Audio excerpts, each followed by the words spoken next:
This notion to integrate young leaders is part of the World Economic Forum since many years. When I mention now names like Mrs. Merkel, even Vladimir Putin and so on, they all have been young global leaders of the World Economic Forum. Mm-hmm.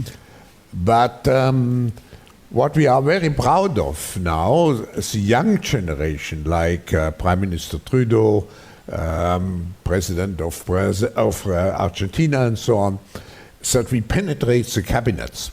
So yesterday I was at a reception for Prime Minister Trudeau, and I know that half of this cabinet, or even more half of this cabinet, are for our actually young global leaders of the World Economic Forum.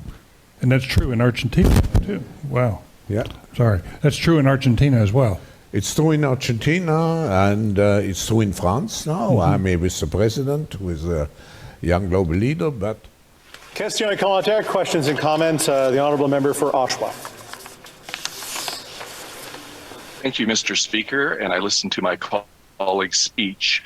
I had a constituent that wanted me to ask a question about outside interference to our democracy. Klaus Schwab is the head of the World Economic Forum, and he bragged how his subversive WEF, World Economic Forum, has, quoted, infiltrated governments around the world. He said that his organization had penetrated more than half of Canada's cabinet. And I was wondering, in the interest of transparency, could the member please name which cabinet ministers are on board with the WEF's agenda? My concern is the deputy. Order. I know that the member was in a really good question there, but the audio is really bad, and the video is really bad as well. And I apologize. I don't know if the member. Okay, let's try again. The honourable member for Timmins James Bay.